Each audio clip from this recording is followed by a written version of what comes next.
जी अस्सलाम वालेकुम।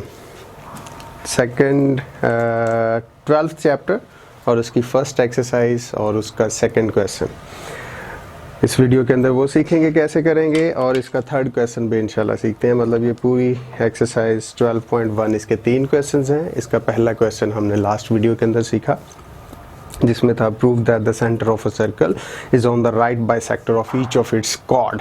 कॉर्ड के बारे में भी सीख चुके थे, centre of a circle, circle के बारे में भी सीखा, और उसके बाद रेडियस भी सीखा, और उसके बाद डायमीटर भी सीखा, सरकमफेरेंस के बारे में भी हमने कुछ सीखा।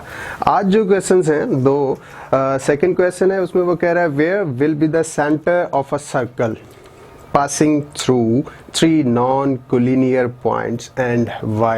वो ये कह रहा है कि एक सर्कल का सेंटर आपको लोकेट करना है और उस सर्कल के अंदर आपको 3 पॉइंट्स ऐसे दिए हुए हैं जो तीनों नॉन कोलिनियर हों, और आपने उसका 3 नॉन कोलिनियर पॉइंट से जो एक सर्कल के ऊपर दिए होंगे उनमें से आपने सेंटर फाइंड करना है उसी सर्कल का, और फिर आपको प्रूव भी करना है कि ऐसा क्यों है कि यही इसका सेंटर है। Suppose according to the statement मैं एक ये सर्कल बनाता हूँ आपके सामने ये, और मेरे पास एक पॉइंट है यहाँ पे मैं ले लेता हूँ ए, और एक पॉइंट मैं ले लेता हूँ ये वाला बी, और एक पॉइंट में ले लेता हूँ यहाँ पे सी। अब ये तीनों नॉन कोलिनियर पॉइंट्स हैं।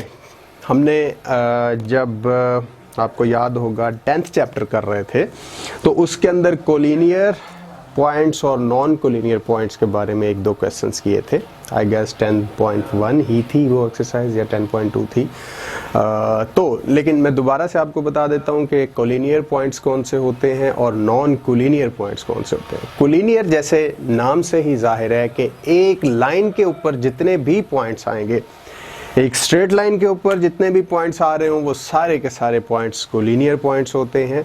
और अगर कुछ पॉइंट्स जो स्ट्रेट लाइन के ऊपर ना हो, एक स्ट्रेट लाइन के ऊपर जो पॉइंट्स ना हो, हम उनको क्या बोलते हैं, नॉन कोलिनियर पॉइंट्स। लाइक ये मेरे पास एक स्ट्रेट लाइन है from A to B C, और यहाँ पे जो पॉइंट मैं बी ले रहा हूँ, पॉइंट ए ले रहा हूँ और पॉइंट सी ले रहा हूँ, ये तीनों के तीनों पॉइंट्स एक स्ट्रेट लाइन के ऊपर हैं। इन तीनों पॉइंट्स को, ये पॉइंट बी जो है, इन तीनों पॉइंट्स को हम बोलते हैं कोलिनियर पॉइंट्स।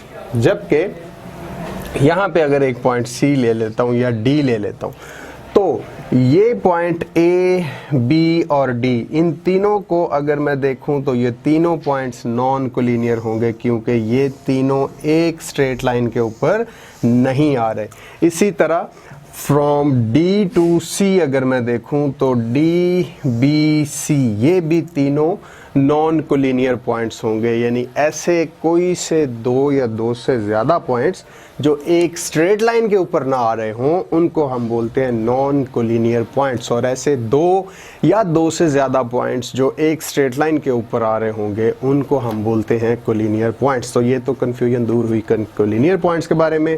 मूव करते हैं हम अपने क्वेश्चन की तरफ, जबकि क्वेश्चन के अंदर मैं रिपीट कर देता हूं जो उन्होंने पूछा है, where will be the centre of a circle. अगर ये आपके पास एक सर्कल है तो इसका सेंटर आपको फाइंड करना है। इंफॉर्मेशन उन्होंने ये दी है, passing through 3 non collinear points, 3 non collinear points में से होकर वो सर्कल गुजर रहा है। यानी ये एक सर्कल है और ये 3 नॉन कोलिनियर पॉइंट्स हैं ए, बी एंड सी, और इनका आपने सर्कल फाइंड करना, दिया हुआ है, इसका सेंटर फाइंड करना है, और फिर फाइंड करने के बाद आपने बताना भी है कि भैया यही इसका सेंटर क्यों है। अच्छा, इस चीज के अंदर एक प्रॉपर्टी और यूज होगी, वो है राइट बाइसेक्टर की प्रॉपर्टी। तो थोड़ा सा उसके बारे में भी बताता हूं। सपोज आपके पास ये एक लाइन है, स्ट्रेट लाइन ए से बी, और इसका राइट बाइसेक्टर, तो पहले पता होना चाहिए बाइसेक्टर। तो बाइसेक्टर एक ऐसा पॉइंट है जो एक स्ट्रेट लाइन को 2 इक्वल पार्ट्स के अंदर डिवाइड कर दे। राइट बाइसेक्टर ऐसा पॉइंट होगा जो उसी स्ट्रेट लाइन को 2 इक्वल पार्ट्स के अंदर डिवाइड तो कर रहा हो, साथ 90 डिग्री का एंगल भी बना रहा हो। जैसे ये मैं एक स्ट्रेट लाइन ले लेता हूं तो ये, अब ये है इसका राइट बाइसेक्टर, लाइक ये 90 डिग्री का एंगल है, यहाँ पे भी 90 डिग्री का एंगल है, तो ए बी से जो ये सी डी है, C D is a right bisector of A B. तो ये क्लियर हुआ राइट बाइसेक्टर और बाइसेक्टर के बारे में कि बाइसेक्टर जो होता है वो ऐसा लाइन सेगमेंट होता है जो एक दूसरे स्ट्रेट लाइन को दो इक्वल पार्ट्स में डिवाइड करे, और राइट बाइसेक्टर एक ऐसा लाइन सेगमेंट होता है जो एक लाइन को दो इक्वल पार्ट्स में डिवाइड तो कर रहा हो, साथ 90 डिग्री के एंगल भी बना रहा हो, जैसे ये। अच्छा, अब जो चीज यहां पे बतानी है, ये जो राइट बाइसेक्टर है, ये पॉइंट ए से बी तक की जो स्ट्रेट लाइन थी, यहां से यहां तक की, इससे अगर आप यहां पे एक पॉइंट लेते हो और इस पॉइंट को ए से ज्वाइन कर दो और इसी पॉइंट को बी से ज्वाइन कर दो, तो सपोज ये मेरे पास है एफ पॉइंट, तो एफ से ए तक की जो लेंथ है वो इक्वल होगी एफ से बी तक की लेंथ की। ये प्रॉपर्टी है राइट बाइसेक्टर की कि इस राइट बाइसेक्टर से किसी भी जगह पे आप एक पॉइंट लो और उस पॉइंट को दोनों के साथ अगर ज्वाइन कर देते हो, लाइक ये एक और पॉइंट लिया और इसे फिर मैं ए से ज्वाइन कर दूं और इसे फिर मैं बी से ज्वाइन कर दूं, तो ये पॉइंट अगर मैं जी लेता हूं तो ये जी ए लेंथ जो होगी वो कॉन्जुरेंट होगी जी बी लेंथ के, बिल्कुल इसी तरह जैसे मेरे पास एफ ए इक्वल आया था या कॉन्जुरेंट आया था एफ बी के। कोई भी पॉइंट आप लेते जाओ, यहां से सी ए सी भी बिल्कुल इसी तरह इक्वल होगा बी सी के। तो बताने का यहाँ पे मकसद ये है कि राइट बाइसेक्टर के ऊपर अगर एक पॉइंट लेते हो जो स्ट्रेट लाइन को दो इक्वल पार्ट्स में डिवाइड कर रहा हो, उससे जहां पे भी एक पॉइंट लो और उसे स्ट्रेच कर दो उसी स्ट्रेट लाइन के एंड पॉइंट्स तक, तो जो दो नई लेंथ्स बनेगी वो दोनों लेंथ्स आपस में हर पॉइंट के ऊपर इक्वल होंगी। अब हम चलते हैं अपने इस क्वेश्चन की तरफ। सबसे पहले मैंने क्या किया, मैं साथ साथ ही लिखता जाता हूं कि जो मेरे पास गिवन स्टेटमेंट्स है,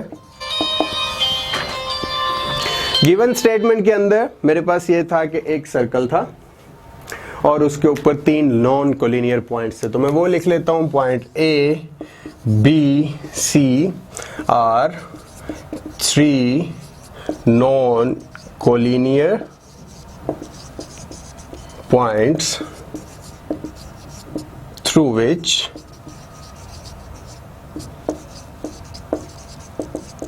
a circle is passing। तो ये थी मेरे पास जो पहली स्टेटमेंट थी। अच्छा, इसके बाद मैंने क्या किया है कि पॉइंट बी को मैं ए के साथ भी ज्वाइन कर रहा हूं और पॉइंट सी को भी मैं बी के साथ ज्वाइन कर रहा हूं। तो यही मैं यहां पे लिख देता हूं, ज्वाइनिंग या ज्वाइन ही खाली काफी है, join B to A and C. अब मैंने बी को ए एंड सी के साथ ज्वाइन कर दिया। ज्वाइन इसलिए किया क्योंकि मुझे अभी सेंटर इसका फाइंड करना है। अच्छा, अब इसके बाद मैं क्या कर रहा हूं कि ये जो पॉइंट ए बी है, ए से बी जो मेरे पास एक लेंथ बनी है, मैं इसका ले रहा हूं राइट बाइसेक्टर। क्या चीज? एक राइट बाइसेक्टर लेता हूं। बाइसेक्टर आपको पता है कि जो दो इक्वल पार्ट्स में डिवाइड कर रहा हूं, राइट बाइसेक्टर ऐसा जो वहां पे 90 डिग्री का एंगल भी बना रहा हूं। तो मेरे पास ये एक राइट बाइसेक्टर आ जाता है, सपोज ये वाला डी से एफ तक। तो मैंने क्या लिया, D F take a right bisector D F of chord A B. यहां पे मैंने ये ले लिया, पहले पॉइंट पे मैंने ये लिया था, दूसरे पॉइंट के ऊपर ये चीज एक बनाई और इसके बाद take a right bisector of right bisector FD of chord AB। Similarly मैं इस कॉर्ड का भी, ये जो B से C तक है, इस कॉर्ड का भी एक राइट बाइसेक्टर लेता हूं, तो वो मेरे पास आ जाएगा कुछ, अगर राइट बाइसेक्टर लूं तो वो ये वाला आ जाएगा, GH ले लेता हूं। GH as a right bisector, GH as a right bisector of BC। अच्छा, अब ये जो दोनों राइट बाइसेक्टर जहां पे इंटरसेक्ट कर रहे हैं वो एक्चुअली इस सर्कल का क्या होगा, ओरिजिन होगा। ये दोनों इंटरसेक्ट कर रहे हैं एट पॉइंट O तो पॉइंट O क्या होगा, इस सर्कल का सेंटर होगा। तो यहां पे ये लिख लीजिए FD जो कि राइट बाइसेक्टर है AB का, और GH जो कि राइट बाइसेक्टर है BC का। GH इंटरसेक्ट या meet at point O, so O is the center of circle। अब हम इसको प्रूव भी करेंगे। ये चीजें तो हमने अभी ऐसे ही जस्ट आपको बता दिया, और सर्कल ऑब्वियसली इसका है भी ये सर्कल लेने का, सर्कल का सेंटर लेने का, यानी सेंटर जो O है वो मेथड क्या है कि आपके पास अगर 3 नॉन कोलिनियर पॉइंट्स हैं, उसी 3 पॉइंट्स में से सर्कल होके अगर गुजर रहा है तो आप क्या करें कि पहले जो एक पॉइंट को ज्वाइन कर लीजिए पॉइंट B को A के साथ, फिर C के साथ, तो 2 कॉर्ड्स बनेंगी, उनके राइट बाइसेक्टर लीजिए, और जहां पर राइट बाइसेक्टर एक दूसरे को मीट कर रहे होंगे वही एक्चुअली क्या होगा, उस सेंटर का सर्कल होगा। अब हम इसको करते हैं प्रूफ। तो प्रूफ करने के लिए मैं क्या कर रहा हूं कि पॉइंट O को मैं ज्वाइन कर रहा हूं A के साथ भी और पॉइंट B के साथ भी। इसी तरह मैं पॉइंट O को ज्वाइन कर रहा हूं फिर से B के साथ और पॉइंट C के साथ भी। तो मेरे पास ये चीज आपने नोट कर ली होगी, इसके बाद मुझे इसे रेज करना है। अच्छा, अब हमें प्रूफ करना है, तो मेरे पास क्या बने, 2 ट्रायंगल्स बन गए जो आपको नजर भी आ रहे होंगे। पहला ट्रायंगल यहाँ पे ब्लू, यस, पहला ट्रायंगल मेरे पास ये बन रहा है, ये यहां से O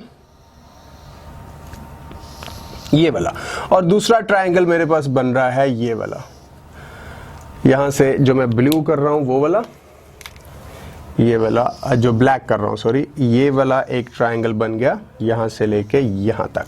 अब ये 2 ट्रायंगल्स को अगर मैं कॉन्जुगेट प्रूव कर देता हूं तो एक्चुअली मैं इन तीनों लाइंस को इक्वल प्रूव करने में कामयाब हो जाऊंगा। और अगर ये आपके पास इक्वल हो जाते हैं तो उसका मतलब ये हुआ कि फिर ये O से B इक्वल होगा O से A के और O से C के भी। तो उसका मतलब ये हुआ कि पॉइंट O से यानी ओरिजिन से लेके सर्कल के सरकमफ्रेंस के ऊपर कोई भी एक पॉइंट लिया जाए और वहां तक लेंथ जो होती है उसको हम बोलते हैं रेडियस। और एक सर्कल का जहां तक भी रेडियस लिया जाए वो रेडियस जो होते हैं एक सर्कल के वो इक्वल होते हैं लेंथ के अंदर हमेशा।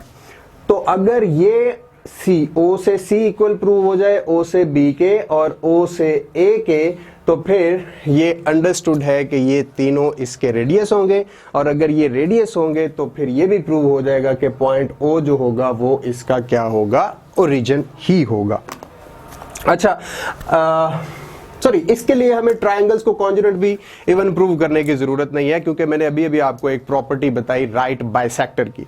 तो अगर वो राइट बाइसेक्टर की प्रॉपर्टी अगर आप देखें तो अभी अभी मैंने आपको बताया था कि जैसे ये F से लेके D तक it is a right bisector of AB, तो उससे ये पता चला कि O से लेके जो A तक लेंथ है वो इक्वल होगी O से लेंथ B तक। और रीजन क्या होगी, रीजन सिर्फ इतनी होगी कि O lies on a right bisector FD। तो आप यहां पे दीजिए स्टेटमेंट, और इस साइड पे हम ले लेते हैं इसकी रीजन। और पहली स्टेटमेंट आप ये दीजिए कि OA is conjugate to OB, और उसकी रीजन हम ये देंगे because O lies on a right bisector of length AB। इसी तरह से इसको आप 1 का नाम दे दीजिए, और OB equals to OC। Similarly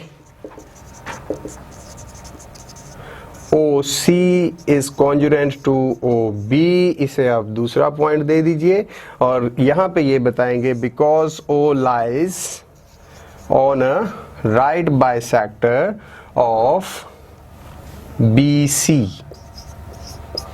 फिर से बताता जाऊं, यही चीज आपको देखिए AB is a straight line और एफ डी उसका राइट बाइसेक्टर है। तो इस राइट बाइसेक्टर से कहीं से भी आप पॉइंट लो ए तक और बी तक, तो वो जो लेंथ नहीं बनेगी, जैसे ओ ए बन रहा है, वो इक्वल होगी ओ बी के।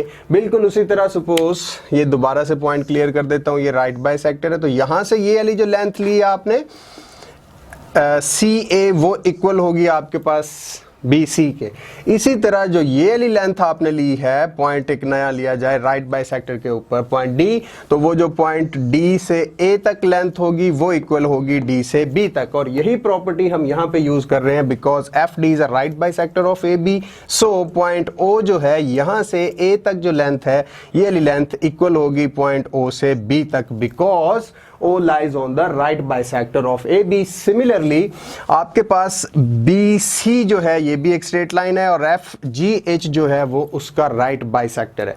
तो पॉइंट O जो है वो BC के राइट बाइसेक्टर FG के ऊपर भी लाई कर रहा है। तो उससे ये प्रूव हुआ कि जो O से C तक लेंथ है वही लेंथ होगी O से B तक, जो हमने दूसरे पॉइंट में लिखा। अब यहां से एक टेक्निकल पॉइंट निकलता है कि अगर OA इक्वल है OB के और बिल्कुल इसी तरह से OC इक्वल है OB के, तो उसका मतलब ये हुआ कि OA फिर इक्वल होगा OC के। Thus OA is congruent to OC और यहां पे आप ये लिखेंगे रीजन फ्रॉम 1 and 2, यानी पहले पॉइंट और दूसरे पॉइंट में हम ये प्रूव कर चुके हैं कि OA OB के इक्वल है या OB OA के इक्वल भी है और OB OC के इक्वल भी है। तो अगर ये दोनों इक्वल हैं तो ऑब्वियसली फिर ये दोनों भी इक्वल ही होंगे। और यहाँ से ही हम प्रूव करने में कामयाब हो गए कि अगर ये तीनों इक्वल हैं OA OB और OC, तो फिर पॉइंट O जो होगा वो इसका सेंटर ही होगा, क्योंकि सेंटर से सरकमफेरेंस तक जो भी पॉइंट लिया जाए उसको रेडियस बोलते हैं और रेडियस आपके पास हमेशा लेंथ में इक्वल होते हैं। जैसे ये मैं एक दफ़ा दोबारा से आपको बता देता हूँ, लाइक मेरे पास ये एक और सर्कल है और ये इसका सेंटर है, तो यहाँ से ये वाली लेंथ ओरिजिन से A तक इक्वल होगी, B तक इक्वल होगी, C तक और इसी तरह D तक और इसी तरह F तक। वजह क्योंकि ये तीनों इसके रेडियस हैं और रेडियस की डेफिनेशन यही है कि जो ओरिजिन से होकर सरकमफेरेंस तक, ओरिजिन से सरकमफेरेंस तक एक लाइन सेगमेंट को आप क्या बोलते हो, रेडियस बोलते हो। और ए सेम सर्कल के अंदर जितने भी रेडियस होंगे वो सारी लेंथ में इक्वल होते हैं। तो इसी तरह अगर OC OB और OA को आप रेडियस मानते हो तो ये फिर O जो होगा वो उसका सर्कल ही होगा। यहाँ पे ये लिख दें थस या फिर hence O is the center of circle। That's it। ये था आपका question number 1, question number 2। Question number 3 के अंदर अभी हम मूव करते हैं।